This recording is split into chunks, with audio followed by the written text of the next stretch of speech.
साष्टांग नमन दंडवत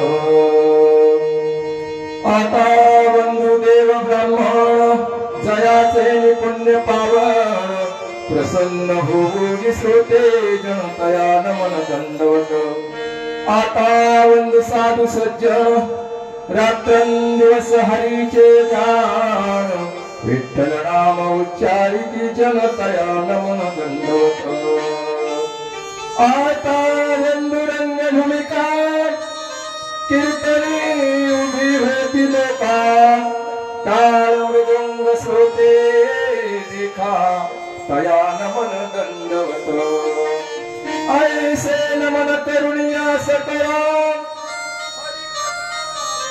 गोगड्या बोला अज्ञान म्हणून आपुलिया बाळा चालवी सकल नामा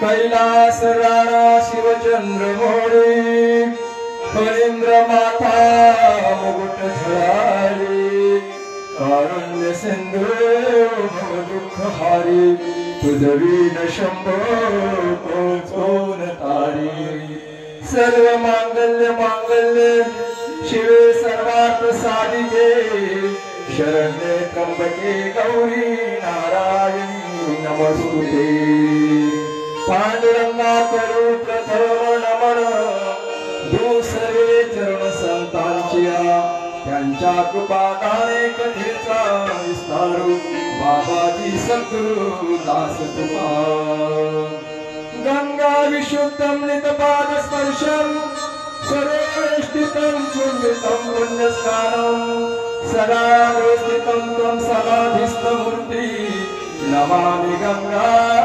गिरिनादम तपो ज्ञान वैराग्य भक्ति स्वरूपम सदालंकृतं साधु संन्यास योगम मुखे यश्च वेदांत शास्त्रार्थ नीतिं नमो नारायण गिरी परब्रह्म स्वरूपम जयांचे केली स्मरण होय सकल विद्येचे अधिकरण हे जीवंदो चरण श्री गुरूंचे ते नमस्कार आता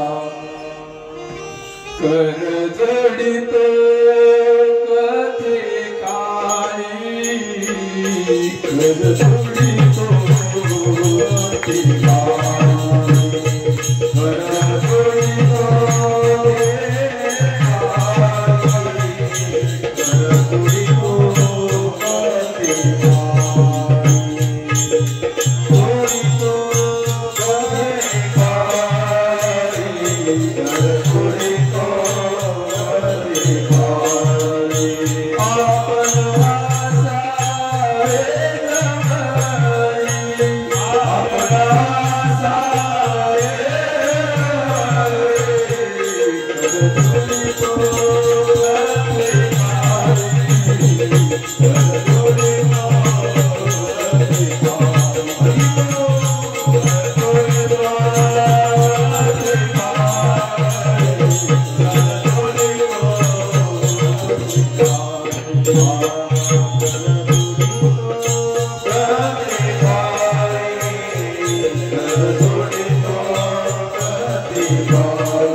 श्रीराम जन्मोत्सव रामनवमी ते हनुमान जयंती जन्मोत्सव सोहळा निमित्त सुरू असलेला हा अखंड हरिनाम सप्ताह सडे शिगवे पंचकृषी या सर्वांच्या सहकार्याने सुरू असलेला हा अखंड हरिनाम सप्ताह आणि या सप्ताहाची या दुपारच्या प्रवचनाची आणि कथेची सेवा या ठिकाणी आपण प्रारंभ करतोय। या कथेला सद्गुरु गंगागिरी महाराज तसेच ब्रह्मलीन परमपूज्य नारायण गिरीजी महाराज, राष्ट्रसंत जनार्दन स्वामी महाराज तसेच महामंडलेश्वर स्वामी रमेश गिरीजी महाराज आणि आपल्या भागाचे दैवत असलेले सिद्धयोगी परमपूज्य गोविंदगिरीजी महाराज, प्रातस्मरणीय परमपूज्य रामगिरीजी महाराज या सर्वांच्या आशीर्वादाने, तसेच आपल्या गावातील हरिभक्तपरायण रामेश्वर महाराज शास्त्री, वैकुंठवासी लोहाटे महाराज या सर्वांचे आशीर्वाद आणि एक मोठं असं आपल्या भागातलं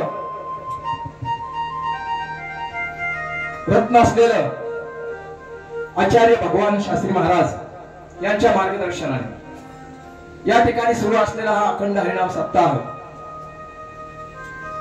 मोठ्या उत्साहाने आपण सर्व गावकरी या ठिकाणी याचा आनंद घेत आहेत आणि त्या आनंदामुळे आमच्या बरोबर आलेले आमचे सहकारी सर्व,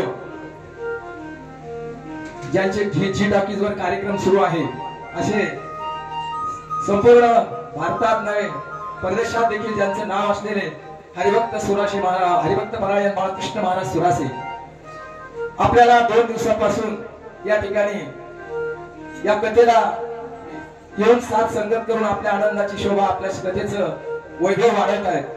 त्याचबरोबर आमच्या गावचं भूषण हरिभक्त परायण सुनील महाराज सुरभैया आमच्या बरोबर आले. आमच्या भागातले एक नामांकित मृदुंगवादक लकारे महाराज या ठिकाणी आज उपस्थित नाही, परंतु त्यांनी देखील फार मोलाचं सहकार्य या ठिकाणी केलेलं आहे. हार्मोनियम वादक हरिभक्त परायण प्रकाश महाराज गायकवाड, आपल्याच गावचे भरत महाराज माराते, तसेच गायनाची साथ हरिभक्त परायण रामभाऊ महाराज वेताळ आणि आमचे टेके पाटील, तसेच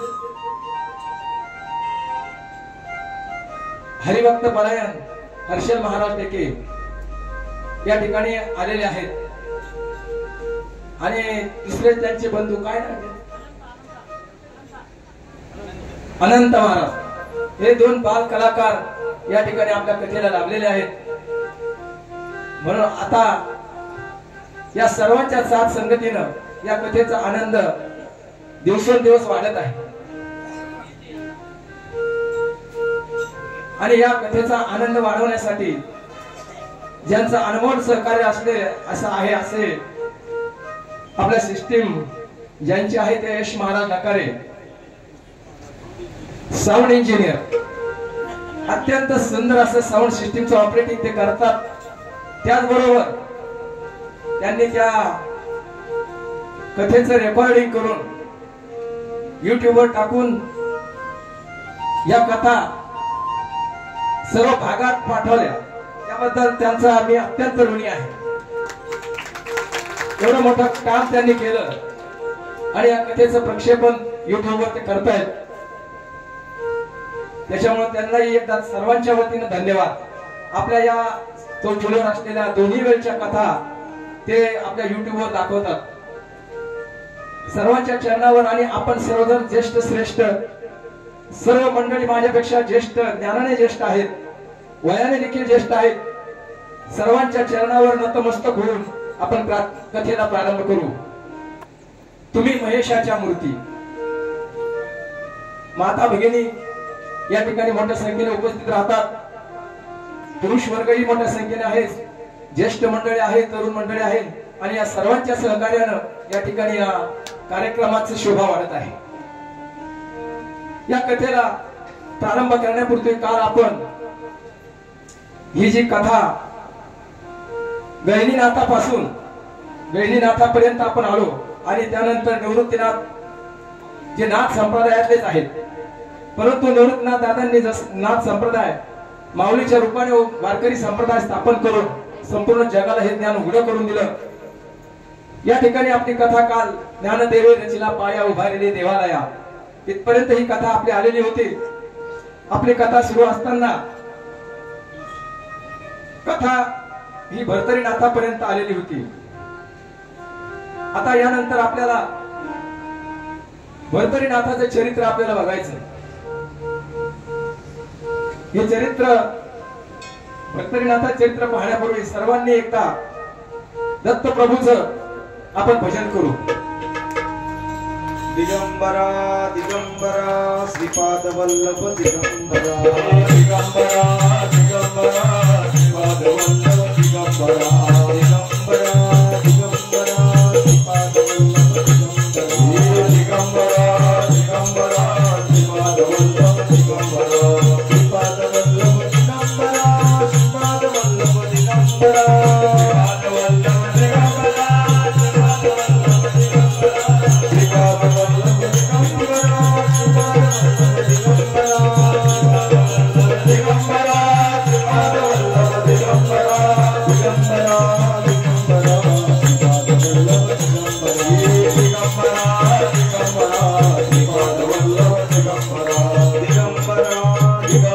श्रीपाद वल्लभ दिगंबरा श्रीपाद वल्लभ दिगंबरा श्री गुरुदेव.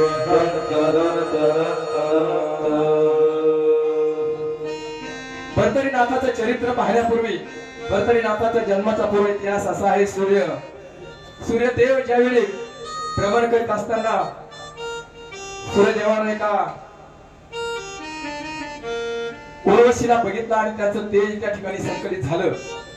संकलित झालेलं तेज वाऱ्यानं विखुरलं गेलं आणि लोमस ऋषीच्या आश्रमामध्ये ते पडलं आणि त्या ठिकाणी अगस्त्य ऋषींचा जन्म झाला.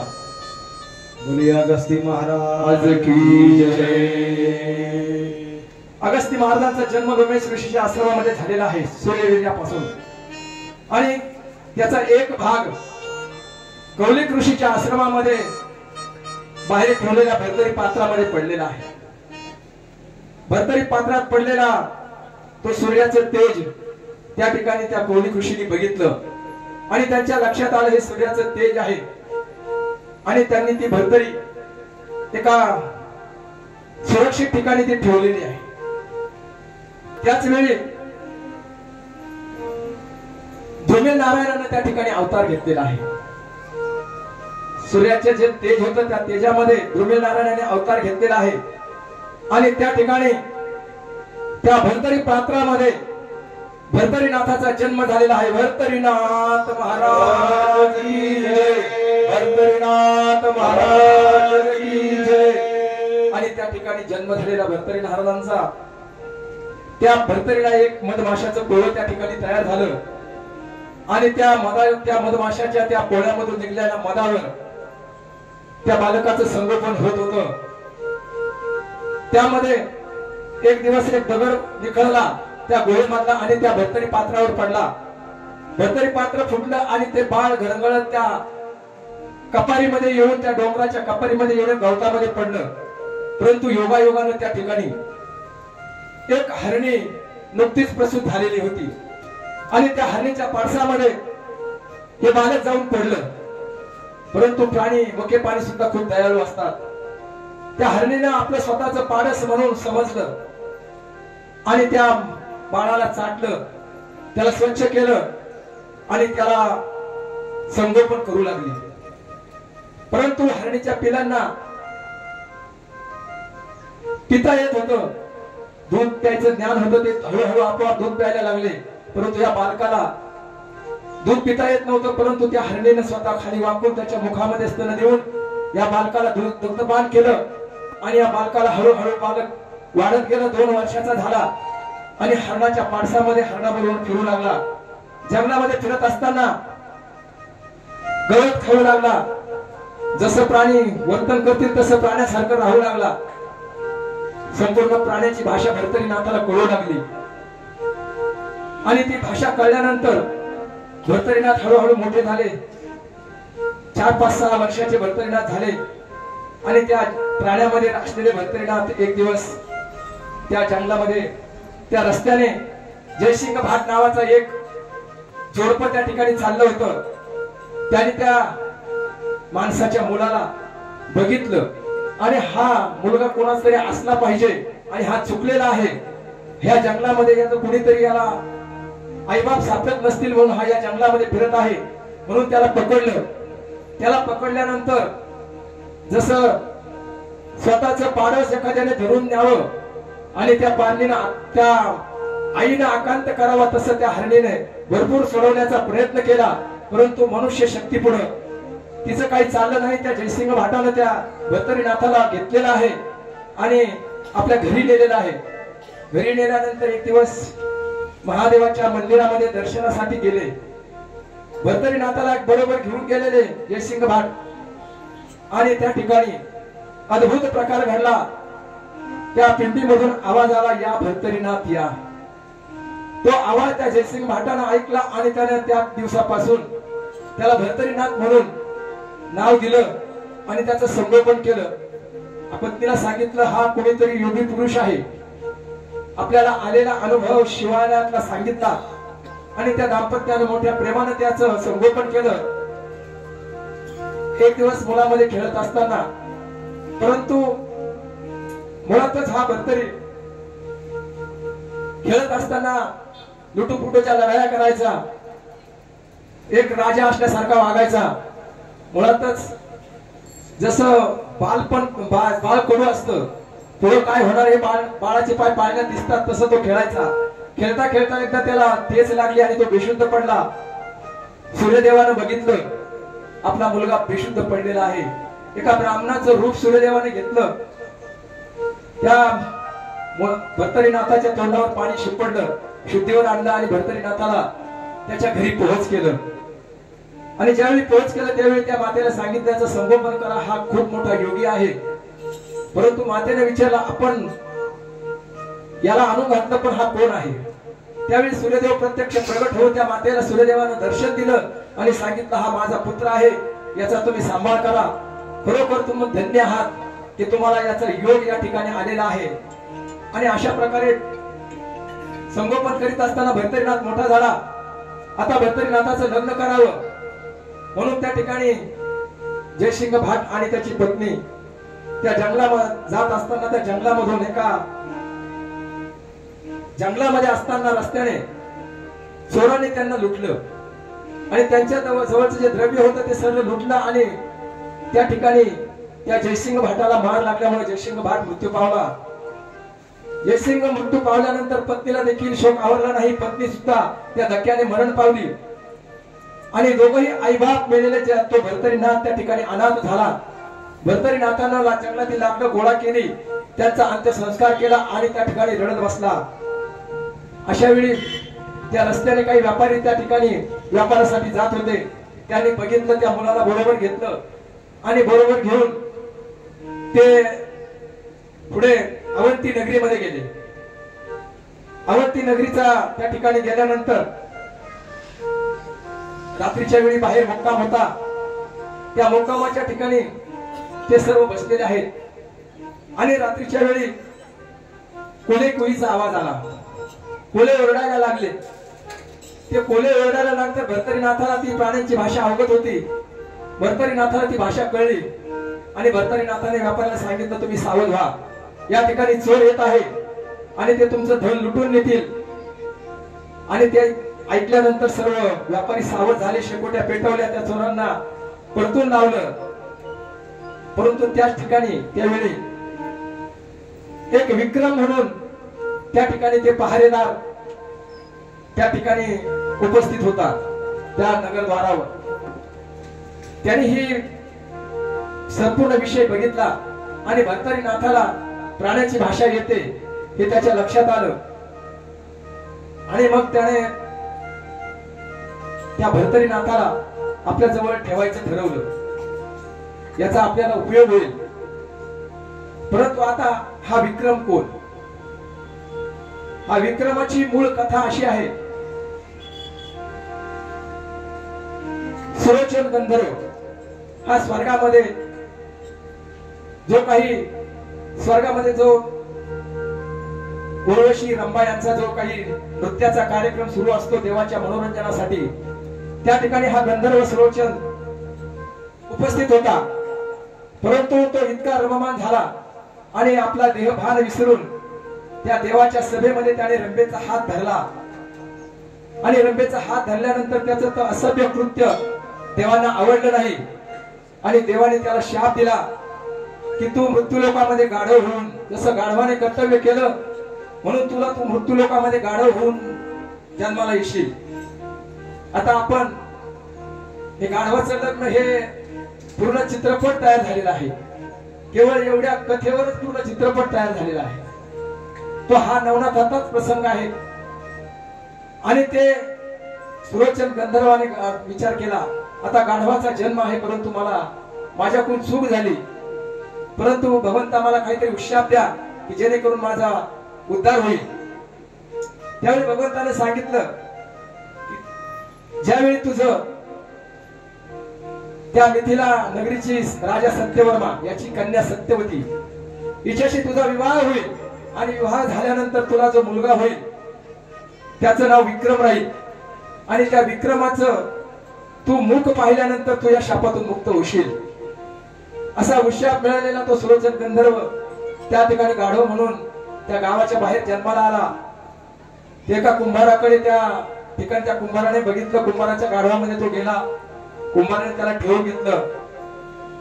रात्रीच्या वेळी त्याने त्या कुंभाराला हाक मारली आणि सांगितलं की माझं या राजकन्येशी लग्न लावून द्या. 2-3 वेळा झालं. कुंभाराला वाटलं कोण बोलतोय, बाहेर येऊन बघायचा, पुन्हा घरात जायचा, पुन्हा बोलायचा.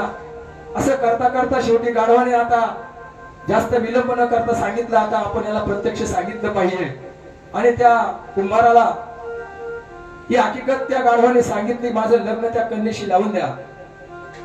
त्या कुंभाराला वाटलं हे जर आपण राजाला कळलं, एक गाढवा बरोबर जर राजकन्येचं लग्न लावायचं असं आपण जर राजाला म्हटलं तर राजा आपल्याला जिवंत ठेवणार नाही. म्हणून रात्रीच्या वेळी त्यांचे गाढव आणि आपला संपूर्ण बिराड भरलेला आहे आणि तो त्या गाव सोडण्याच्या विचारामध्ये निघालेला आहे. तो वेशीवर गेला, तिथे द्वारपालाने अडवलं, रात्रीच्या वेळी हा गाव सोडून का चालला. चौकशी केली परंतु तो उडवाउडीचे उत्तर द्यायला लागला म्हणून आणखीन लावून धरला आणि संपूर्ण खरं त्याच्याकडून वधवून घेतल्यानंतर राजाकडे नेलं आणि राजाला सर्व हकीकत सांगितल्यानंतर राजाने सांगितलं जर असं असेल तर मला त्या गाढवाची परीक्षा घ्यावी लागेल. म्हणून त्या एक अट ठेवली की त्याने जर एका रात्रीमध्ये जर ही संपूर्ण नगरी तांब्याची केली तर मी याचं लग्न माझ्या मुलीशी लावेल. असं सांगितल्यानंतर विश्वकर्म्याला विनंती केली त्या सुलोचन गंधर्वामध्ये असलेल्या गाढवाने आणि त्या ठिकाणी संपूर्ण नगरी एका रात्रीमध्ये तांब्याची त्या विश्वकर्म्याने बनवली. याचा पण पूर्ण झाला. त्या गाढवा बरोबर त्या सत्यवतीचं लग्न लावण्यात आलं आणि राजाने दुसऱ्या राज्यामध्ये त्यांची व्यवस्था केली. जे काही अवंती नगरी होती या नगरीमध्ये हे कुटुंब त्या राजकन्येला सत्यवतीला घेऊन तो कुंभार आलेला आहे आणि एका दुसऱ्या कुंभाराकडे राहून आपली उपजीविका करतोय. परंतु सत्यवतीने सांगितलं कुंभाराला, तुम्ही माझं गाढवाशी लग्न लावलं, गाढव तुमच्याशी बोललेलं आहे, परंतु मला प्रत्यक्ष दर्शन कधी होईल. हा जर गंधर्व असेल तर याचं मला प्रत्यक्ष दर्शन झालं पाहिजे. म्हणून त्या गाढवाला त्या कुंभाराने विनंती केली आपण प्रत्यक्ष प्रगट व्हावं आणि सत्यवतीला दर्शन द्यावं. त्यावेळी त्या गाढवाने सांगितलं ज्यावेळी सत्यवतीचा ऋतुकाल येईल त्यावेळी मला सांगा आणि मी त्यावेळी प्रगट होऊन सत्यवतीशी दर्शन देईल. अशी प्रसंग आल्यानंतर त्या कुंभाराने गाढवाला सांगितलं आणि त्या ठिकाणी ते सुलोचन गंधर्व प्रत्यक्ष प्रगट झाले आणि दर्शन दिलं. त्या ठिकाणी तो गंधर्व विवाह त्या ठिकाणी करण्यात आला आणि त्यानंतर त्यांना विक्रम नावाचा मुलगा झाला आणि त्या मुलाचा जन्म झाला. या विक्रमाचा जन्म झाल्यानंतर याचं मुख बघितलं आणि तो सुलोचन गंधर्व शापमुक्त झाला आणि तो परत स्वर्गात गेला. परंतु जात असताना सत्यवतीने विनंती केली की ज्या ज्या वेळी मी स्मरण करील त्या त्यावेळी तुम्ही येऊन मला दर्शन द्यावं. ती विनंती त्या सुलोचन गंधर्वाने मान्य केली आणि सुलोचन गंधर्व स्वर्गलोकी निघून गेला. आणि हा तोच विक्रम या ठिकाणी एका राज्यामध्ये त्या ठिकाणी पहाऱ्यावर होता. असा हा विक्रमाचा पूर्व इतिहास.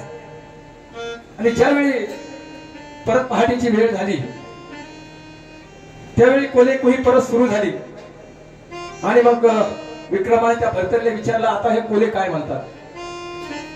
त्यावेळी भर्तरीने सांगितलं, आता चोर नाही, परंतु जो शापित गंधर्व आहे, जो चित्रवर्मा म्हणून, त्याच काळामध्ये शिव पार्वती दूध खेळत असताना हा चित्रवर्मा त्या ठिकाणी साक्षीला होता. कोणाचे किती फासे पडले म्हणून याने खोटी साक्ष त्या ठिकाणी शिवाच्या बाजूने दिली. आणि त्या ठिकाणी पार्वतीने त्याला शाप दिला की तो राक्षस होऊन मृत्यू लोकामध्ये राहशील. असा तो चित्रसेन गंधर्व राक्षस म्हणून त्या ठिकाणी राहील.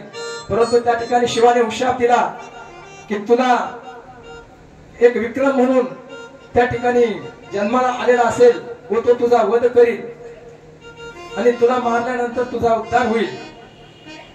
आणि तो गंधर्व या विक्रमाने त्या ठिकाणी गेलेला आहे आणि त्या राक्षसाला मारलेला आहे. त्याच्या हातातले 3 रत्न त्या ठिकाणी घेतलेले आहे आणि त्याच्या रक्ताचा टिळा त्या वेशीला लावलेला आहे. भर्तरीनाथाने सांगितलं होतं त्या राक्षसाला जो मारेल आणि त्याचा रक्ताचा टिळा या नगराच्या वेशीला लावेल तो राज्याचा राजा होईल. असं झाल्यानंतर त्याने संपूर्ण पराक्रम विक्रमाने ते केलं. भर्तरीनाथाला बरोबर ठेवून घेतलं आणि पुढे योगायोगाने त्या नगरीचा जो राजा होता त्याला एकुलती एक कन्या होती. तिचा स्वयंवर ठरलं. हत्तीच्या सोंडेमध्ये माळ देण्यात आली आणि ती माळ या विक्रमाच्या गळ्यामध्ये घालण्यात आली आणि ह्याला राज्याभिषेक करण्यात आला. हा राजा झाला, विक्रम राजा झाला. भर्तरीनाथ राजपुत्र झाला, कारण हा त्याचा बंधू होता. म्हणून त्या ठिकाणी या भर्तरीनाथाचा विवाह एका प्रधान कन्येशी लावण्यात आला. तिचं नाव पिंगला होतं. त्या पिंगलेशी भर्तरीनाथाचा विवाह झाला. त्यावेळी यांचा पिता म्हणून दोघांच्याही लग्नामध्ये सुलोचन गंधर्व त्या ठिकाणी उपस्थित राहिले. आणि ते विवाह पार पडल्यानंतर पुढे राज्य सुरू झालं. आता भर्तरी देखील राजा झाला होता आणि विक्रम देखील राजा होता. त्यातल्या त्यात त्यांना आपल्या आजोबाचं सुद्धा राज्य मिळालं होतं. त्या राज्याला सुद्धा वारस नसल्यामुळे तेही राज्य यांच्या ताब्यात होतं. असे 2 राज्याचे हे राजे झाले. हळूहळू कारभार चालू होता. परंतु हा भर्तरी एक दिवस शिकारीसाठी जंगलामध्ये गेलेला आहे. जंगलामध्ये गेल्यानंतर इकडे दत्तप्रभूला सुद्धा चिंता लागलेली आहे की हा भर्तरी संसारामध्ये गुंतलेला आहे, याला आता सोडवलं पाहिजे, नाहीतर याच्या आयुष्याचा नाश होईल. म्हणून त्या ठिकाणी दत्तप्रभू प्रगट झालेले आहे एका सरोवरावर. ज्यावेळी शिकारीला गेलेला भर्तरीनाथ पाणी पिण्यासाठी गेला आणि त्या ठिकाणी दत्तप्रभू प्रगट झालेले आहे आणि त्यांनी सांगितलं पाणी पिऊ नकोस, खबरदार जर पाणी पिशील तर. आणि त्या ठिकाणी भर्तरीनाथाला अडवलेलं आहे आणि भर्तरीनाथाला विचारलेलं आहे तू कोण आहे, तू काय करतो. परंतु असं आहे महाराज, साधूचा उपदेश आपण ऐकला पाहिजे. वेळोवेळी आपल्याला सांगतात तुम्ही सावध व्हा आणि तुम्ही जर हे नाही ऐकलं तर काय होईल.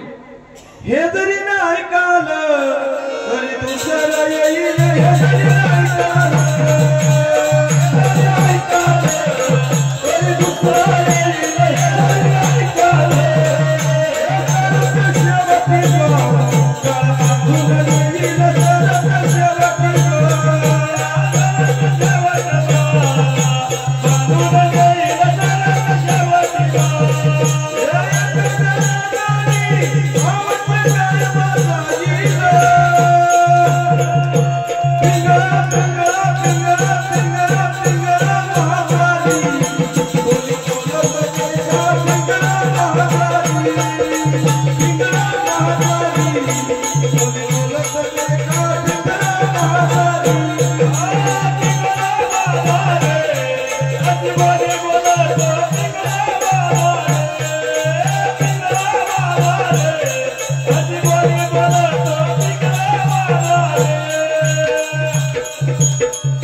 महाद्वारी हे जरी ना ऐकाल तरी दुसरा येईल सरते शेवटी बा काळ बांधून नेईल एका जनार्दनी आमचं काय बा जाईल. संत आपल्याला उपदेश करीत असतात परंतु त्याचा आपण योग्य वेळी जर नाही ऐकला तर आपल्या आयुष्याचं वाटोळ झाल्याशिवाय राहणार नाही. म्हणून संतांचे उपदेश वेळोवेळी जे सांगतात ते ऐकले पाहिजे. दत्तप्रभूने भर्तरीनाथाला सावध करण्याचा प्रयत्न केला परंतु भर्तरीनाथ सावध झाला नाही. भर्तरीनाथानं सांगितलं मला अजून काही वर्ष संसार करू द्या त्याच्यानंतर मी परत मग भक्तीकडे वळेल. मी एक राजा झालेला आहे मला माझ्यावर जबाबदारी आहे असं म्हणून भर्तरीनाथाने त्या ठिकाणी टाळलं. आणि भर्तरीनाथ राज्य करीत असताना संसार करीत असताना पिंगला म्हणून अतिशय सुंदर राणी आणि त्या पिंगलेवर त्या भर्तरीनाथाचा इतका जीव होता जीवापार त्या पिंगलेवर तो भर्तरीनाथ प्रेम करीत होता. आणि भर्तरीनाथाने एक दिवस पिंगलेला विचारलं जर माझं बरं वाईट झालं तर तू काय करशील. तिने सांगितलं मी एक क्षणभर देखील तुमच्या पश्चात राहू शकत नाही तुमच्याशिवाय राहू शकत नाही. तुका म्हणे पतिव्रता तिची देवावरी सत्ता अशी ती पिंगला त्या ठिकाणी सांगितलं मी जिवंत राहणार नाही तुम्ही गेल्यानंतर. आणि हा खरं राहील की नाही हा प्रयोग करण्यासाठी एक दिवस शिकारीला गेलेल्या भर्तरीनाथाच्या मनामध्ये आलं की आपण पिंगलेची परीक्षा पाहावी. आणि परीक्षा पाहण्यासाठी त्या ठिकाणी भर्तरीनाथाने शिपायाला सांगितलं आणि एक हरिण मारलं. त्या हरणाचं रक्त कपड्याला लावलं. कपडे आणि मुकुट त्या ठिकाणी त्या शिपायाजवळ दिला आणि सांगितलं त्या पिंगलेजवळ हात देऊन या आणि पिंगलेला सांगा राजा वाघाने शिकार करीत असताना वाघाने मारला गेलेला आहे राजाचा अंत झालेला आहे राजाचे कपडे पोहोच करा आणि निघून या. तो शिपाई गेलेला आहे आणि त्या शिपायाने ज्यावेळी ते रक्त भरलेले ते वस्त्र त्या ठिकाणी पिंगलेला दाखवले त्या पिंगलेला भयंकर असा शोक त्या ठिकाणी झालेला आहे. आणि जसा शब्द दिला होता त्या पतिव्रतेने तसा ती पिंगला त्या ठिकाणी सती जाण्याची तयारी केलेली आहे. आणि पिंगला त्या ठिकाणी चिता रचून त्या ठिकाणी सती गेलेली आहे. चिता जळून भस्म झालेली आहे पिंगला. ही भर्तरीनाथानं केलेली परीक्षा परंतु ही भयंकर अशी परीक्षा त्याने बघितली. आणि संध्याकाळची वेळ झाली शिकार आटोपली आणि भर्तरीनाथ परत नगरामध्ये परतलेला आहे. भर्तरीनाथाला विषयावर बघितल्यानंतर शिपायांना आश्चर्य वाटलं. गावात झालेला नगरात झालेला प्रकार त्यांनी भर्तरीनाथाला सांगितला आणि भर्तरीनाथाला केलेल्या कृत्याचं भयंकर असं पश्चाताप झालेला आहे आपण काय केलं. आणि तशाच स्मशानामध्ये तो भर्तरीनाथ त्या ठिकाणी धावत गेलेला आहे. त्या चितेमध्ये उडी मारण्याचा प्रयत्न करतोय परंतु सर्व सैनिकांनी त्याला पकडलं आणि त्या ठिकाणी भर्तरीनाथ पिंगलेच्या नावाने पिंगला पिंगला म्हणून शोक करू लागला. आणि त्या वियोगामध्ये भर्तरीनाथ त्या स्मशानामध्ये बसून संपूर्ण पिंगला पिंगला असा त्या जप त्या ठिकाणी चालू आहे. राज्यात यायला तयार नाही भोजन करायला तयार नाही कुठलंही पिंगलेशिवाय काहीच नाही. संपूर्ण जग पिंगलेशिवाय सुना आहे म्हणून तो त्या पिंगला पिंगला म्हणून त्या स्मशानामध्ये बसून राहिलेला आहे. आणि ही कथा ज्यावेळी दत्तप्रभूंना कळली त्यावेळी दत्तप्रभूंनी गोरक्षनाथाला सांगितलं की भर्तरीनाथ हा आपला एक सूर्यपुत्र आहे तो नाथ आहे परंतु तो त्या मायाजाळामध्ये गुंतलेला आहे आणि तो आज स्मशानामध्ये फक्त पिंगला पिंगला करतोय. मी उपदेश करण्याचा प्रयत्न केला परंतु भर्तरीनाथानं ऐकलेला नाही. तरी आता याचा तुम्हाला त्याला उपदेश करावा लागेल म्हणून गोरक्षनाथाला पाठवलं. गोरक्षनाथानं आता ज्याला जसा पाहिजे तसाच उपदेश करावा लागतो समज पडतो म्हणून त्या ठिकाणी एक मडकं घेतलं त्या मडक्याला सजवलं आणि ते मडकं खांद्यावर घेऊन त्या ठिकाणी ज्या ठिकाणी हा बसलेला होता भर्तरीनाथ त्या ठिकाणी स्मशानामध्ये गेलेले आहेत गोरक्षनाथ. गोरक्षनाथ गेले आणि ठेच लागण्याचं निमित्त करून खाली ते मडकं पडलं आणि ते मडकं फुटलं.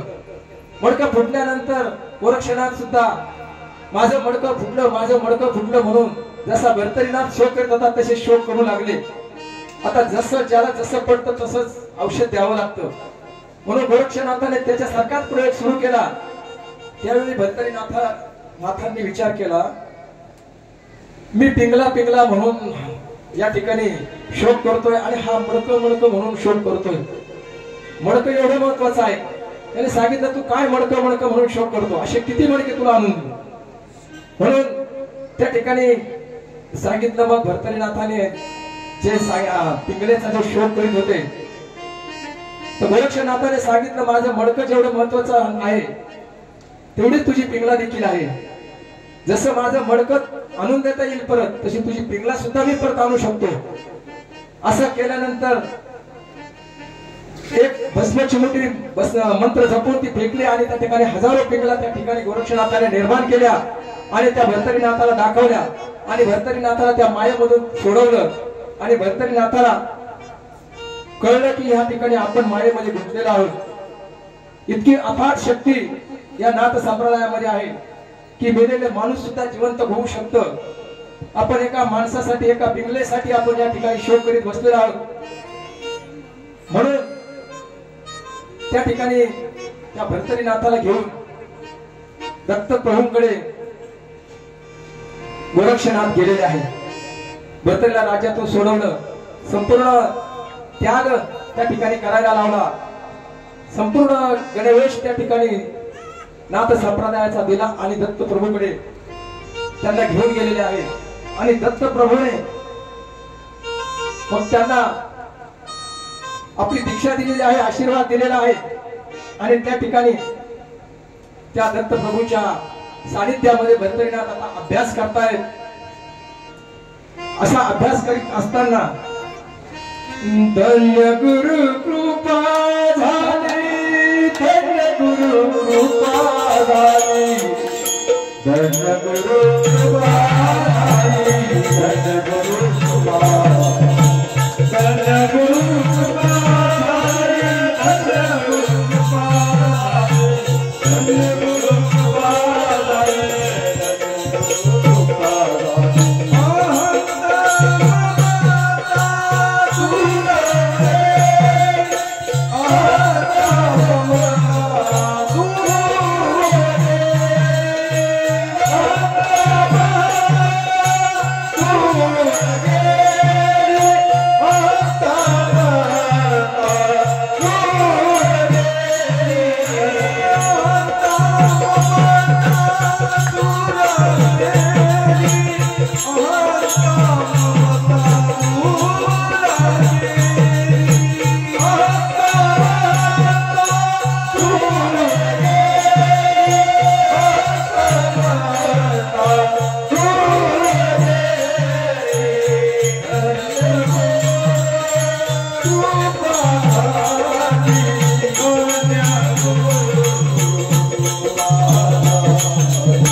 धन्य गुरु कृपा झाली, अहंता ममता दूर गेली.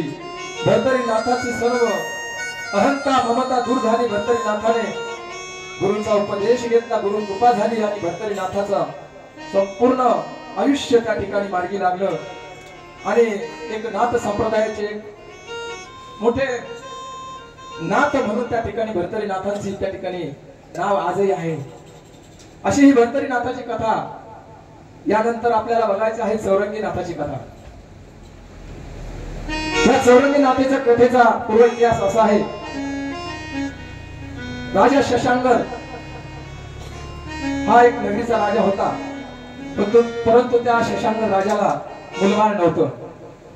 मुलबाळ नसल्यामुळे राजा दुःखी होता आणि राजाने ठरवलं सर्व राज्यकारभार प्रधानांच्या स्वाधीन केला आणि आपण आता रामेश्वराला जाऊन रामेश्वराजवळ तपश्चर्या करावी आणि एखादा पुत्र प्राप्तीसाठी त्यांनी रामेश्वराला जाण्याची निश्चित केलं. शशांकर राजा निघालेला आहे. रस्त्याला जात असताना कृष्णा आणि तुंगभद्रा नदीच्या संगमावर संगमेश्वराचं स्थान, गुप्त स्थान त्या ठिकाणी होतं. त्या संगमेश्वराच्या स्थानाच्या ठिकाणी मुक्कामाला असताना त्या ठिकाणी रामेश्वरानं प्रत्यक्ष स्वप्नामध्ये येऊन त्या राजा शशांकाला दृष्टांत दिला. ओम नमः शिवाय, ओम नमः शिवाय, ओम नमः शिवाय, ओम नमः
स्वप्नामध्ये येऊन शिवाने त्या ठिकाणी दृष्टांत दिला, तुला रामेश्वरला येण्याची गरज नाही. या ठिकाणी जे काही संगमेश्वराचं गुप्त लिंग या ठिकाणी आहे त्याचा जीर्णोद्धार कर आणि या ठिकाणीच मी तुला पुत्र प्राप्तीचा त्या ठिकाणी होईल.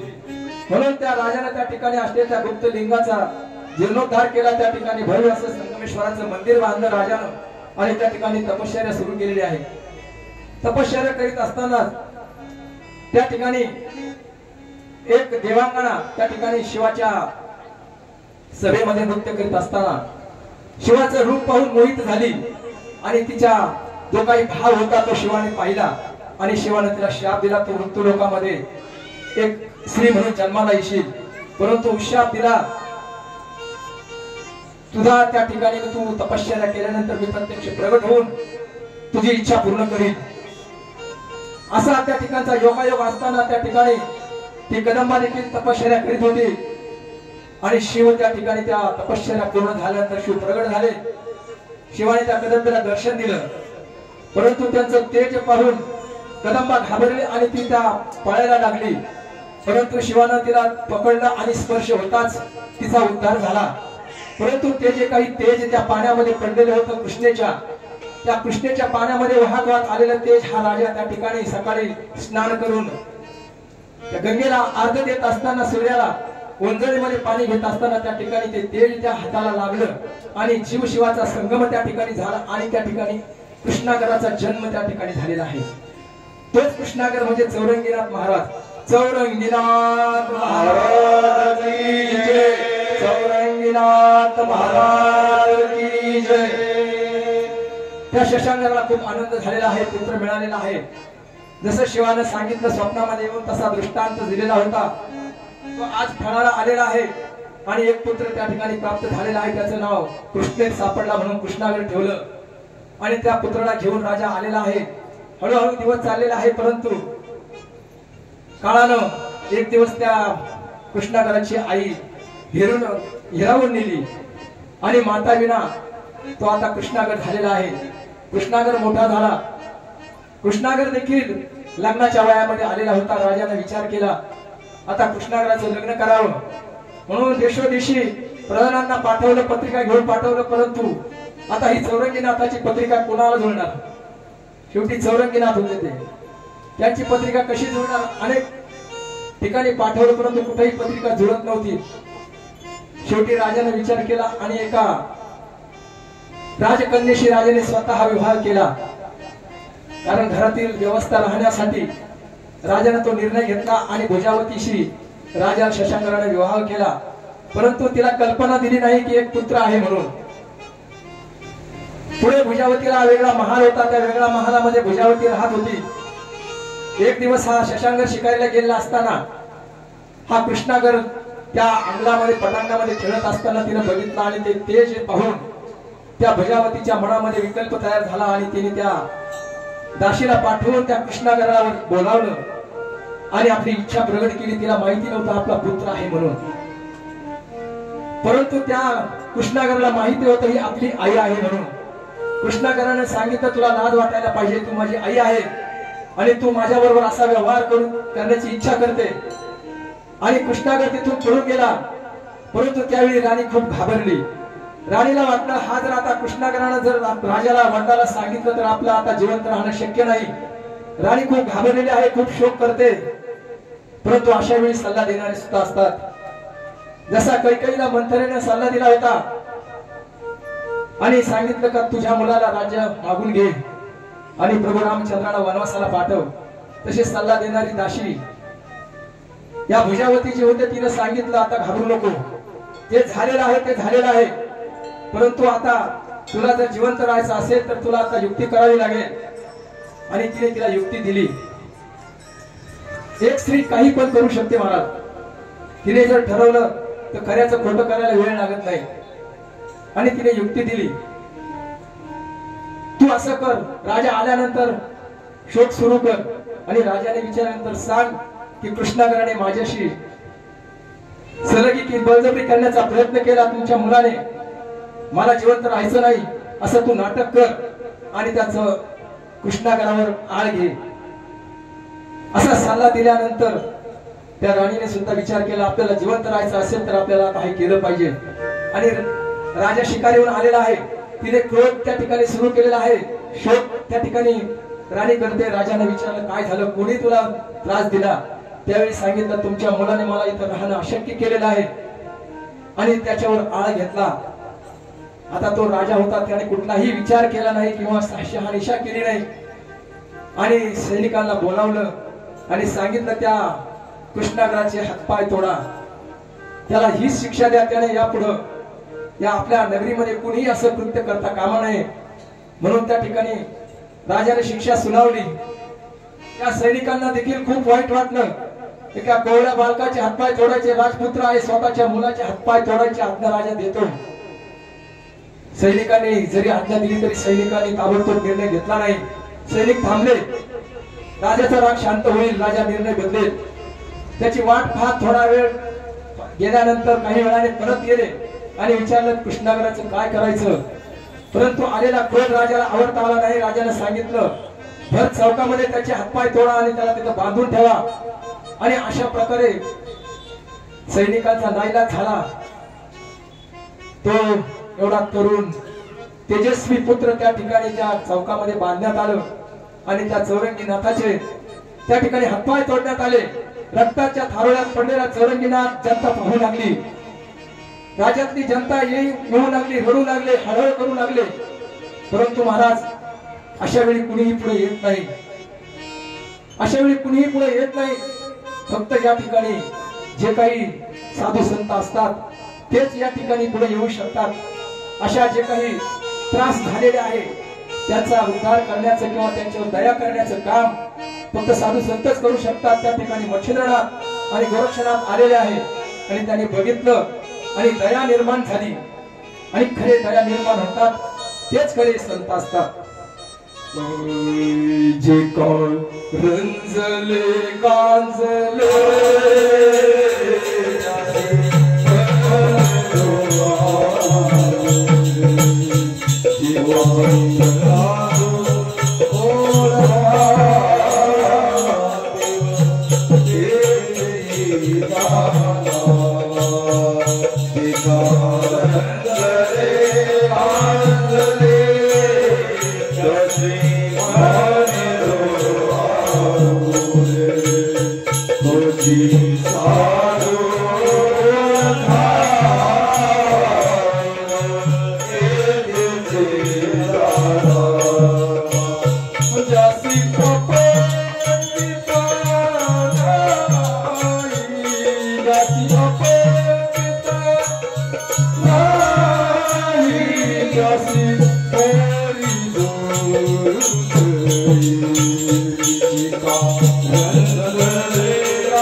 ज्यासी अपंगिता नाही त्याशी धरी जो हृदयी, या नाथाने बघितलं आणि त्या चौरंगी नाथाला जवळ घेतलेलं आहे, त्याचं रक्त पुसलेलं आहे आणि राजाची परवानगी घेऊन चौरंगी नाथाला घेऊन त्या ठिकाणी हे दोन नाथ निघालेले आहेत.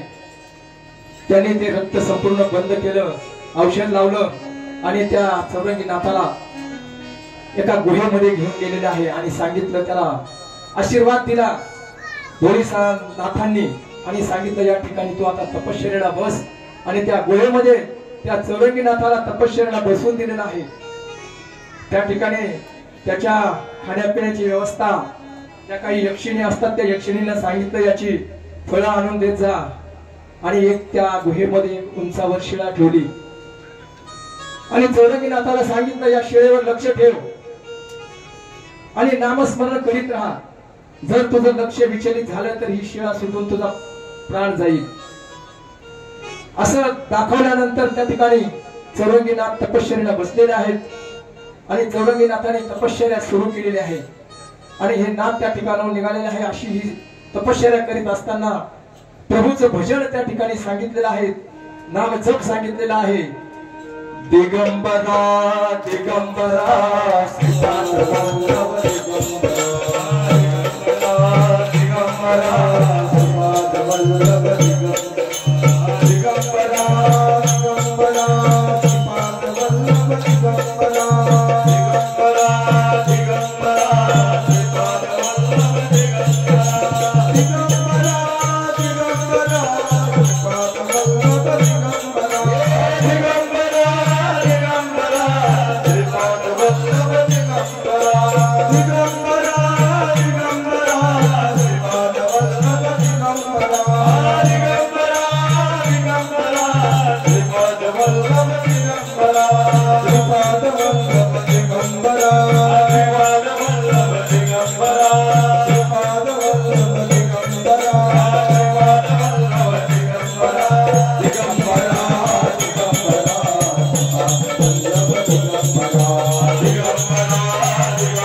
चौरंगीनाथ त्या ठिकाणी तपश्चर्याला बसवलेला आहे आणि हे दोन नाथ मच्छिंद्रनाथ आणि गोरक्षनाथ आपल्या प्रभूच्या दत्त प्रभूच्या भेटीसाठी निघालेले आहेत.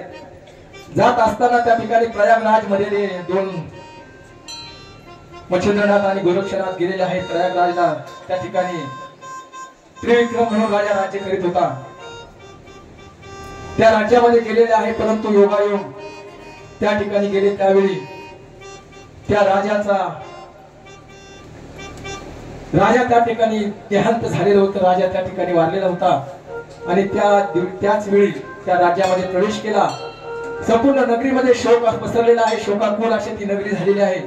राजा गेला आणि राजाला त्या ठिकाणी कुठलाही वारस नसल्यामुळे प्रजा अनाथ झालेली आहे. ती अनाथ झालेली प्रजा शोक करते, आमचं कसं होईल, आमचा राजा गेला, आम्हाला राजा नाही, अशी ती शोक पाहिले. आणि या संपूर्ण जनतेचं शोक पाहिल्यानंतर गोरक्षनाथाला घेऊन आलं आणि गोरक्षनाथाने गुरुला सांगितलं, विनंती केली मच्छिंद्रनाथाला की आपण आपल्या योग सामर्थ्यानं या राजाला जिवंत करावं आणि या प्रजेचं दुःख दूर करावं. अशी विनंती केल्यानंतर त्या ठिकाणी गोरक्षनाथानं सांगितलं, जर नाही केलं तर मी स्वतः अग्निकाष्ट घेईन. अशी प्रतिज्ञा केल्यानंतर मच्छिंद्रनाथाने विचार केला आणि बघितलं की या ठिकाणी हा राजा जिवंत होऊ शकतो की नाही. समाधीस्थ अवस्थेत जाऊन बघितलं, परंतु या राजाचं आयुष्य संपलेलं होतं. राजा जिवंत होऊ शकत नव्हता. मच्छिंद्रनाथाने सांगितलं जिवंत करणं शक्य नाही, परंतु हा शिष्यही एवढा कठीण होता की हा अग्निकाष्ट गेल्याशिवाय राहणार नाही. म्हणून मच्छिंद्रनाथाने शेवटी पर्याय निवडला आणि सांगितलं, आता मी परकाया प्रवेश करतो आणि हा जो काही राजाचा देह आहे या राजाच्या देहामध्ये प्रवेश करून हा राजा जिवंत होईल आणि माझा देह या ठिकाणी तू सांभाळून ठेव. 12 वर्षानंतर परत मी माझ्या देहामध्ये प्रवेश करीन आणि या राज्याला वारस झाल्यानंतर मी परत येईन आणि या देहामध्ये प्रवेश करेल असं सांगितल्यानंतर ती योग मायेनं त्या ठिकाणी मच्छिंद्रनाथाने त्या राजाच्या शरीरामध्ये प्रवेश केला. राजा जिवंत झाला, सगळीकडे आनंद झाला. स्मशानावर नेलेला राजा त्या ठिकाणी जिवंत झालेला आहे आणि सर्व जनतेला आनंद झाला. त्या ठिकाणी राजाचे पुतळे केले आणि त्या पुतळ्यांचं दहन केलं आणि राजा परत राज्यामध्ये आलेला आहे. कोणालाही काही माहित नाही, परंतु ते जे काही मच्छिंद्रनाथाचं प्रेत होतं ते गोरक्षनाथाने त्या मंदिराच्या गुहेमध्ये ठेवलेलं आहे आणि त्या पुजारीला सांगितलं आहे या देहावर लक्ष ठेव. 12 वर्षांनी माझे गुरु परत येणार आहेत आणि या देहामध्ये प्रवेश करणार आहेत. ही संपूर्ण गुप्त ज्ञान माहिती फक्त त्या पुजारीला होती. त्या मंदिरात असलेल्या पुजारीने त्या ठिकाणी असलेलं जे काही जागा होती ठेवण्याची त्या ठिकाणी ठेवलेलं आहे त्या मच्छिंद्रनाथाच्या देहाला. आणि गोरक्षनाथ आपल्या तीर्थयात्रेसाठी निघालेले आहेत. तो राजा आणि ती रेवती राणी दररोज दर्शनासाठी त्या मंदिरामध्ये येत. मच्छिंद्रनाथ दररोज आपला देह कुठे ठेवलेला आहे, तो सुरक्षित आहे की नाही हे बघायचे. असं करीत असता असता एक दिवस पूजा होती त्या मंदिरामध्ये आणि त्या रेवती राणीनं त्या भगवंताकडे मागितलं, माझं सौभाग्य असंच असू दे, मला असं सौभाग्यपद राहू दे, माझं सौभाग्य अबाधित ठेव. आणि हे ऐकल्यानंतर त्या पुजारीला माहिती होतं हिचा पती तर मेलेला आहे, ही आजही सौभाग्यवती नाही, परंतु हिला माहित नाही हिचा पती 12 वर्षांनी परत मरणार आहे. या देहामध्ये असलेला मच्छिंद्रनाथ तिला माहित नाही म्हणून ती हसली. ती पुजारीने हसल्यानंतर राणीला संशयाला राणीनं विचारलं त्या पुजारीला, तू का हसली? आणि राणीने केलेला प्रश्न आहे. शेवटी उत्तर त्या पुजारीला द्यावं लागलं, सत्य सांगावं लागलं. त्याला पुजारीने सत्य सांगितलं, तो देह दाखवला आणि राणीला वाटलं जर हा देह जर राहिला तर परत माझा पती त्या ठिकाणी जाईल, मला परत वैधव्य येईल. पण हा देह जर ठेवला नाही तर हा मच्छिंद्रनाथ कोणत्या देहात जाईल? म्हणून त्या देहाचे तुकडे तुकडे केले आणि संपूर्ण जंगलामध्ये फेकून दिले. त्या ठिकाणी शिव पार्वतीने ते बघितलं. पार्वती मातेने शिवाला सांगितलं, मच्छिंद्रनाथ तुमच्या पुत्राच्या देहाचं काय झालं? आणि त्या ठिकाणी शिवाने योजना केली. यक्षिणीला सांगितलं, त्या देहाचे तुकडे गोळा केले आणि वीरभद्राजवळ नेऊन ठेवले. वीरभद्राला त्याच्या देहाचं रक्षण करण्यासाठी सांगितलं. आणि इकडं गोरक्षनाथ आपली तीर्थयात्रा करीत भ्रमण करीत करीत या ठिकाणी निघालेले आहेत. येत असताना या ठिकाणी गोदावरीच्या तीरी आजचे जे काही धामोरी, पूर्वीचं काळचं त्याचं नाव धामापूर. आता ग्रंथामध्ये असा उल्लेख आहे की गोदावरीच्या उत्तर दिशेला 3 किलोमीटर म्हणजे 1.5 कोस अंतरावर त्या ठिकाणी जे माणिक नावाचा शेतकरी होता, तो त्या गावाच्या बाहेर त्याची जमीन होती, तो शेतामध्ये औत हाकीत होता. आणि तो माणिक नावाचा शेतकरी औत हाकीत असताना दुपारची वेळ झालेली आहे, भोजनाची वेळ झालेली आहे आणि त्या ठिकाणी गोरक्षनाथ गेलेले आहेत. गोरक्षनाथाला भूक लागलेली आहे. गोरक्षनाथाने त्या ठिकाणी भोजन त्या माणिक नावाच्या शेतकऱ्याकडे मागितलं. आता दुपारची वेळ होती, याने स्वतःचं भोजन आणलेलं होतं, पाणी आणलेलं होतं आणि त्या माणिक नावाच्या शेतकऱ्याने आपल्या जवळ असलेलं जे काही शिदोरी होती, जे काही आणलेलं होतं ते संपूर्ण गोरक्षनाथाला दिलं. थंडगार असं पाणी दिलं, भोजन दिलं आणि तृप्त झाले त्या ठिकाणी गोरक्षनाथ. आणि तृप्त झाल्यानंतर त्या शेतकऱ्यावर ते गोरक्षनाथ प्रसन्न झाले. आता हे नाथ प्रसन्न व्हायला वेळ लागत नव्हता, कारण दयाळू असतात. एक वेळ भोजन दिल्याबरोबर ते नाथ प्रसन्न झाले आणि प्रसन्न झाल्यानंतर सांगितलं, तुला काय पाहिजे ते माग. आता काही देऊ शकत होते गोरक्षनाथ, परंतु तो शेतकरी त्याला कल्पना नव्हती. कल्पना नसल्यामुळे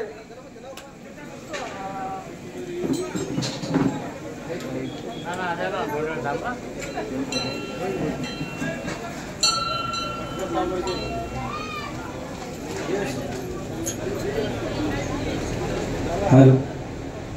कल्पना नसल्यामुळे काय मागावं, आता कोण प्रसन्न झाल्यानंतर काय मागावं हे सुद्धा कळलं पाहिजे. हे तर देव प्रसन्न व्हायचं, तंबाखूला चुना मागायचा, असं ज्याला काय मागावं याचं ज्ञान नसल्यामुळं तो माणिक नावाचा शेतकरी आरोळ बोलू लागला, अरे तुला मी जेवण दिलं, तुला तुझं पोट भरतात ते तुम्हाला काय देणार. असं ऐकल्यानंतर हा जरा विचित्र आहे. हे गोरक्षनाथाच्या लक्षात आलं, हा अडबंग आहे, याला ज्ञान नाही काय मागावं. परंतु जरी आपल्याला मागायचं ज्ञान नसलं तरी ज्याच्यावर कृपा करायची असते ते संत कशी कृपा करायची हे चेताना देगा देवा, हे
माझी सर्व जोडी हेच दान देगा देवा. देवाकडे मागावं, फक्त त्याचं स्मरण राहावं, विस्मरण होऊ नये हेच आपण मागितलं पाहिजे. परंतु तो माणिक नावाचा शेतकरी अडबंग असल्यामुळे त्याला आता उपदेश करायचा कसा, गोरक्षनाथाने युक्ती केली आणि त्याला सांगितलं, तू मला वचन दे, मी तुला काही देऊ शकत नाही, तुला काही आवश्यकता नाही. त्या माणिक नावाच्या शेतकऱ्याने सांगितलं, तुलाच काही मागायचं असेल तर मागून घे. आणि हीच वेळ पाहिल्यानंतर सद्गुरूने विचार केला, आता याला उपदेश कसा करावा. आणि सांगितलं की मला एक वचन दे. ते वचन मागितल्यानंतर माणिकने सांगितलं, देतो तुला वचन. वचन दिल्यानंतर सांगितलं, मी सांगतो तेवढंच करायचं, फक्त तुझ्या मनात येईल ते करायचं नाही. जे मनात येईल ते करायचं नाही, म्हणजेच काहीच करायचं नाही. मनात येईल ते करायचं नाही म्हणजे काहीच करायचं नाही, फक्त एकच देवाचं स्मरण. आता हा उपदेश त्या माणिकाला केल्यानंतर त्या ठिकाणावरून गोरक्षनाथ निघून गेलेले आहे. आणि काही भक्त असे असतात, त्यांना कसाही जरी उपदेश उलट जरी वाऱ्याला मरा सांगितलं तरी त्याने ते मरा मरा करता करता राम राम झालं आणि त्याचा उद्धार झाला. उलट जरी मंत्र दिला तरी तो सोयीचा कसा होईल, त्याच्यातून हित कसं होईल हे संत बघत असतात. फक्त विश्वास असावा लागतो संतांच्या वचनावर.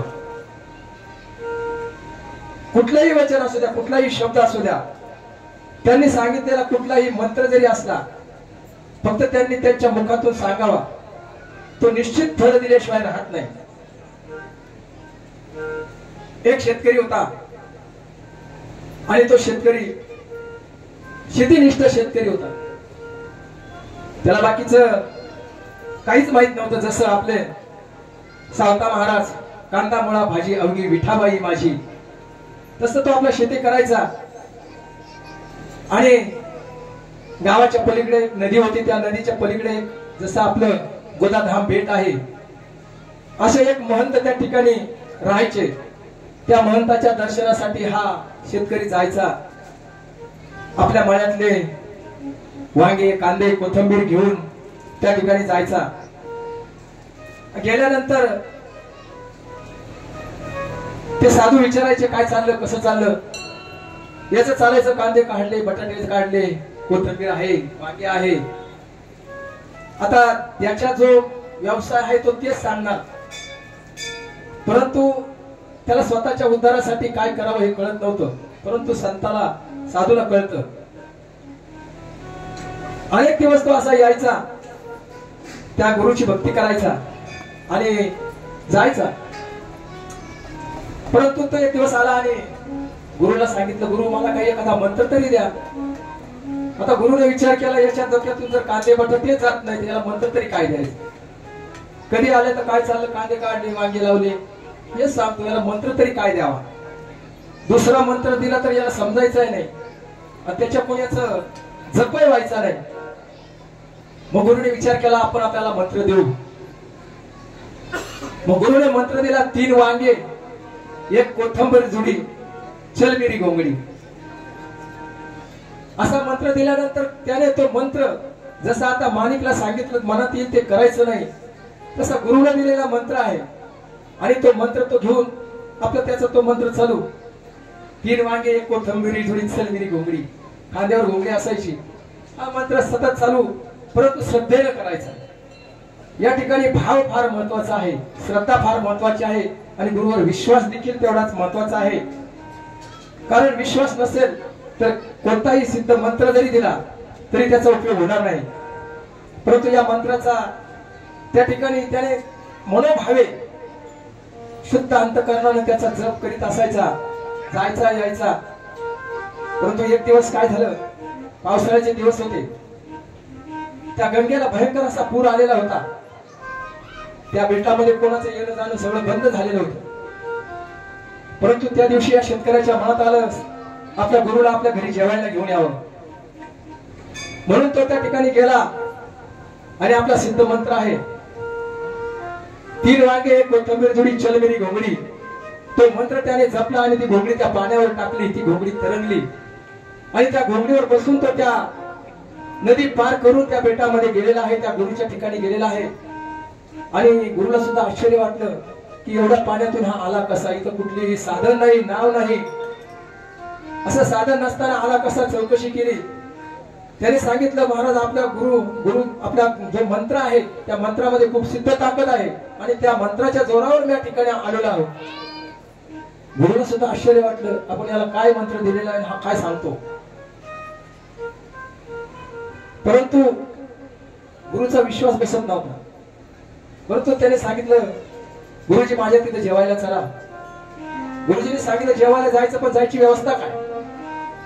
आणि त्या ठिकाणी सांगितलं आहे ना आपली घोंगडी. गुरुला वाटलं आता हा आपल्याला की पाण्यात बुडवल्याशिवाय राहणार नाही. आपण याला मंत्र दिला, परंतु आता आपल्याला हा आपला मंत्र आपल्यावर चालवणार आहे.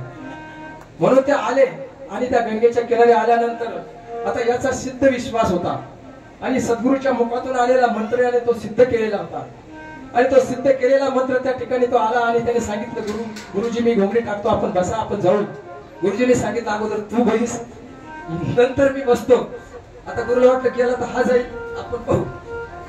म्हणून त्याने घोंगडी टाकली आणि आपला तो सिद्ध मंत्र होता तो सांगितला, 3 वांगे, 1 कोथिंबीर जुडी, चल मेरी घोंगडी. आणि त्या ठिकाणी खरोखरच भगवंताची ताकद असते, गुरुची ताकद असते. सिद्ध मंत्र त्या ठिकाणी झाला आणि त्या ठिकाणी त्या गुरुला घेऊन त्या घोंगडीवर बसून त्यांनी ती नदी पार केली. तसं या माणिक नावाच्या शेतकऱ्याला दिलेला मंत्र फक्त मनात येईल ते करू नको म्हणून त्याने तो विश्वास ठेवला आणि तो माणिक नावाचा शेतकरी त्या ठिकाणी संध्याकाळची वेळ झालेली आहे आणि आता घरी जायचंय म्हणून त्याने त्याचे काही वेठण होतं आवताचं वेठण सोडलं, बैल सोडले, बैल सोडून दिले, बैल आपोआप पहिल्या काळामध्ये आपोआप घरी जायचे आणि ते वेठण डोक्यावर घेऊन तो निघाला. निघाल्यानंतर त्याला सद्गुरूच्या वाचनाचं ध्यान आलं की आपल्या सद्गुरूंनी सांगितलं मनात येईल ते करायचं नाही. आपल्या मनात आलं घरी जायचं परंतु आता जायचं नाही आणि त्या सद्गुरूचं ध्यान करीत त्या ठिकाणी तो माणिक नावाचा शेतकरी तसाच उभा राहिला आणि कालांतराने त्या ठिकाणी एक वारुळ तयार झालं आणि त्या वारुळामध्ये तो माणिक नावाचा शेतकरी अखंड जप त्या ठिकाणी करतोय. आणि आजही ती जागा त्या धामोरीला अडबंगीनाथाचं स्थान आपण बघितलेलं असेल. त्या ठिकाणी जो काही वृक्ष आहे, जे काही चिंच आहे, त्या चिंचेला 9 फांद्या आहेत. असा वृक्ष फार दुर्मिळ आहे. अवश्य आपण एक वेळ त्या ठिकाणी गेलं पाहिजे आणि त्या अडबंगीनाथाच्या स्थानाला भेट दिली पाहिजे. असं ते अडबंगीनाथाचं स्थान आपल्या धामोरीला आहे आणि त्या ठिकाणी अडबंगीनाथ त्या ठिकाणी आपल्या तपश्चर्येला बसलेले आहेत. गोरक्षनाथ पुढे निघालेले आहेत. गोरक्षनाथ पुढे गेल्यानंतर ते चौरंगीनाथाला त्या ठिकाणी गोळेमध्ये बसवलं होतं. त्या चौरंगीनाथाचे 12 वर्ष तपश्चर्या पूर्ण झाली होती. उद्धव तिथे गेले, त्या गोळेवरची शिळा काढली, आत गेले. भक्तो त्या तपश्चर्याच्या सामर्थ्यानं त्या चौरंगीनाथाला संपूर्ण हातपाय आलेले होते, संपूर्ण शरीर पूर्ववत झालेलं होतं आणि त्या ठिकाणी आपल्या दृष्टीने बघितलं आणि त्या ठिकाणी चौरंगीनाथाला अनुग्रह दिला. चौरंगीनाथाला बरोबर घेतलं.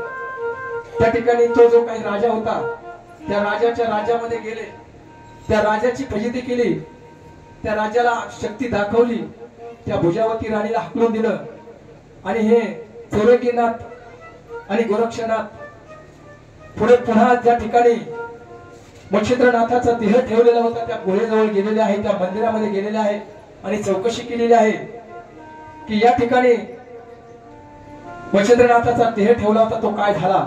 त्या पुजारीला विचारलं, पुजारीने झालेली हकीकत संपूर्ण सांगितली आणि त्या ठिकाणी गोरक्षनाथाला खूप राग आलेला आहे. गोरक्षनाथाला विचार केला माझ्या गुरुच्या देहाचं काय केलं, परंतु संपूर्ण शोध करून बघितलं तर तो देह वीरभद्राजवळ आहे असं दिसल्यानंतर वीरभद्राजवळ गेले आणि वीरभद्राची भयंकर असं युद्ध त्या ठिकाणी केलं वीरभद्राबरोबर. वीरभद्र त्या युद्धामध्ये मारला गेलेला आहे. सर्व गण त्या ठिकाणी मारले गेले आणि हे शिवाला कळल्यानंतर शिव त्या ठिकाणी प्रत्यक्ष हजर झाले आणि शिवाने गोरक्षनाथाला विनंती केली परंतु वीरभद्राला परत जिवंत करण्याची. सर्व वीरभद्राला जिवंत केलं, गणांना जिवंत केलं आणि त्या ठिकाणी मच्छिंद्रनाथाचा देह घेऊन गोरक्षनाथ आलेले आहे संजीवनी मंत्राने. मच्छिंद्रनाथाच्या देहावर संजीवनी मंत्र जपल्यानंतर त्या ठिकाणी मच्छिंद्रनाथ जिवंत झालेले आहे आणि जो राजा होता तो मरण पावलेला आहे. आता त्या राजाचा अंत्यविधी केला. त्या ठिकाणी त्या राजाचा पुत्र धर्मनाथ, त्या धर्मनाथाला राज्यावर बसवलेला आहे. धर्मनाथाला राज्यावर बसून हे नाथ भ्रमण करीत करीत परत या अडबंगीनाथाला ज्या माणिकाला त्या ठिकाणी उभं केलं होतं त्या आल्या आणि तिथे आठवण करून दिली गोरक्षनाथाने. ते एक शेतकरी असा असा भेटला होता, त्याला मी असा मंत्र सांगितलेला आहे, परंतु काय आपण जाऊन बघू. ते 2 नाथ गेले, त्या ठिकाणी बघितलं तर त्या अडबंगीनाथ त्या माणिकाच्या अंगावर वारुळ झालेलं होतं. ते वारुळ दूर केलं आणि त्या ठिकाणी बघितलं तो तपश्चर्येनं पूर्ण असं झालेलं शरीर काष्टावत झालेलं होतं. शरीरामध्ये कृपादृष्टी निहाळलेले आणि ते तेज त्या ठिकाणी दिल्यानंतर पूर्ववत देह त्या माणिकचा झाला आणि तो आडवं बोलतो म्हणून त्याला अडबंगीनाथ म्हणून नाव पाचारण केलं आणि त्या अडबंगीनाथाला सुद्धा बरोबर घेतलेला आहे.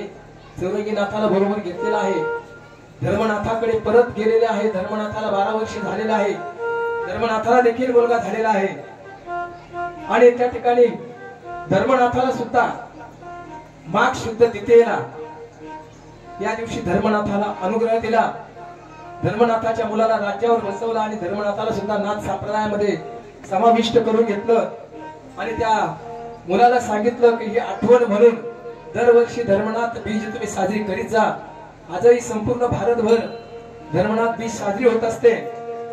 संपूर्ण भारतामध्ये हा धर्मनाथ बीजेचा उत्सव होत असतो. हा नाथ संप्रदायातला सर्वात मोठा उत्सव धर्मनाथ बीज म्हणून ओळखला जातो. असं हे नाथांचं चरित्र आज आपण अडवंगीनाथ, चौरंगीनाथ आणि रेवणनाथ या तीन नाथांचं चरित्र आपण आज ऐकलेलं आहे. आपली वेळ या ठिकाणी आता संपलेली आहे. वेळ आहे का? ठीक आहे. दिगंबरा दिगंबरा श्रीपाद वल्लभ दिगंबरा दिगंबरा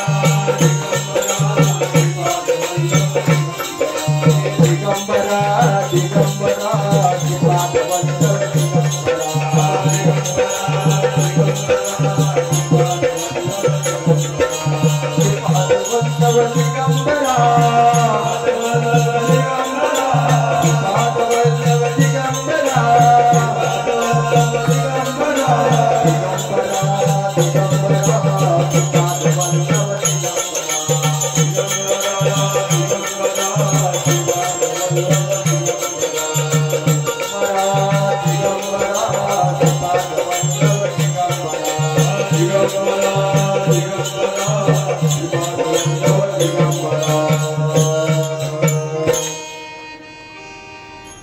या ठिकाणी आपल्याला याच्यानंतर रेवणनाथाचं चरित्र बघायचं आहे. ज्यावेळी 88,000 ऋषी निर्माण करायचे होते त्यावेळी ब्रह्मदेवाचं तेज ठिकठिकाणी पडलं आणि त्या तेजामधून जे काही ऋषी निर्माण झाले ते 88,000 ऋषी निर्माण झालेले आहेत.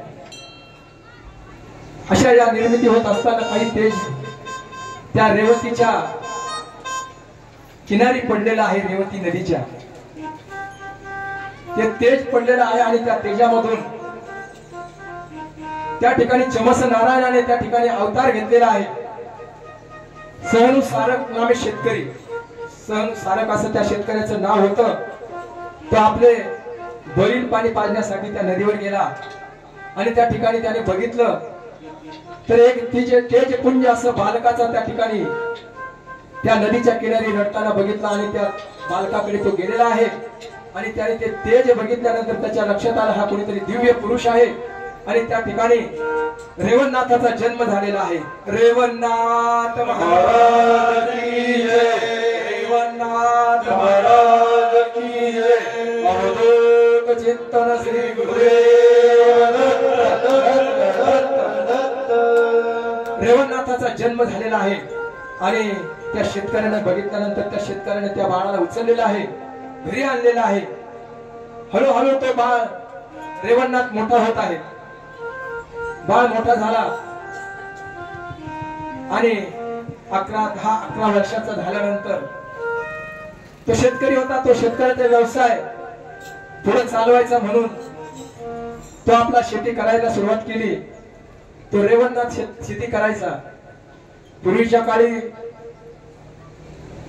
पहाटे अवत चालायचे, नांगर चालायचे, बैल शेती होती आणि ते बैल चालण्यासाठी पहाटेच्या वेळी शेतकऱ्याला जावं लागायचं. त्या रेवणाने बैल सोडले आणि तो बैल चालण्यासाठी जंगलात जात असताना त्या ठिकाणी दत्तप्रभू गाणगापुरी मुक्कामी असायचे. परंतु स्नानासाठी ते नित्य जाण नित्य स्नान स्नान जप प्रतिदिवसी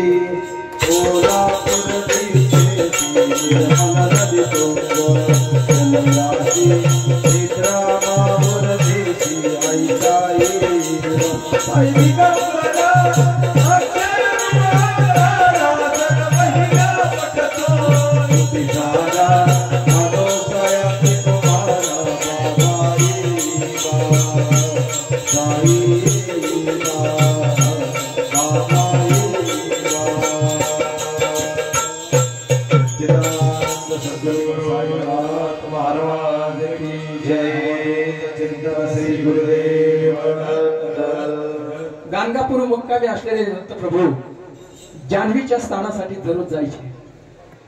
जान्हवी ही एक नदी आहे. या जान्हवीच्या नदीचे इतिहास असा आहे, ज्यावेळी भगीरथानं गंगा आणली, आणि ती गंगा घेऊन भगीरथ ज्यावेळी चालला, त्यावेळी जान्हवी ऋषीचा आश्रम त्या ठिकाणी होता.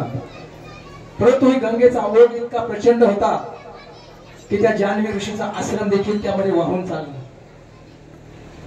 आणि तो वाहून चाललेला आश्रम बघून जान्हवी ऋषीला खूप राग आला आणि क्रोधाने त्यांनी त्या नदीला आपल्या मांडीमध्ये समाविष्ट करून घेतलं. आणि त्या नदीला समाविष्ट करून घेतल्यानंतर आता भगीरथ पुढे चाललेला आहे, परंतु नदी गंगा पाठीमागून येत नाही म्हणून बघितलं. भगीरथ परत गेलेला आहे, तरी नदी कुठं आहे? त्या ऋषीच्या आश्रमापर्यंत नदी आलेली आहे. आणि त्या ऋषीच्या आश्रमामध्ये त्या ऋषीने तिला गुप्त करून घेतलेला आहे. त्या ऋषीची विनंती केली, माफी मागितली आणि ते नदीला मुक्त करण्याची विनंती केली. म्हणून परत ती नदी त्या जान्हवी ऋषीच्या मांडीमधून परत निघालेली आहे. म्हणून त्या ठिकाणाला जान्हवी नदी असं म्हणतात. आणि त्या ठिकाणी दत्तप्रभू दररोज स्नानासाठी जातात. अशा त्या जान्हवीच्या स्नानाला जात असताना दत्तप्रभू पहाटेची वेळ होती. हा रेवणनाथ त्या ठिकाणी बळी जाण्यासाठी जात असताना अचानक त्या ठिकाणी दत्तप्रभूंचा आणि रेवणनाथाची त्या ठिकाणी धडक झाली. रेवणनाथ खाली पडला गेला, परंतु पडल्यानंतर दत्तप्रभूंचा स्पर्श झाला. साधूचा नुसता स्पर्श झाला तरी माणसाच्या जीवाचं कल्याण होतं. अलिंगन घडे सायुज जता जोडे, तसं अलिंगन झाल्याबरोबर संपूर्ण ज्ञान त्या ठिकाणी रेवणनाथाला झालेलं आहे. आपण कोण आहे तर आपण शमस नारायण आहे असं कळल्यानंतर त्या ठिकाणी रेवणनाथानं त्या ठिकाणी दत्तप्रभूने त्यांना मग एक सिद्धी दिलेली आहे. आणि सिद्धी दिल्यानंतर रेवणनाथ घरी आलेले आहेत. आणि पुढं त्या सिद्धीचा त्यांनी कसा वापर केला हे आपण उद्याच्या भागामध्ये आपण सांगणार आहोत. आजच्या कथेला या ठिकाणी आपण विश्राम देत आहोत. यानंतर आजच्या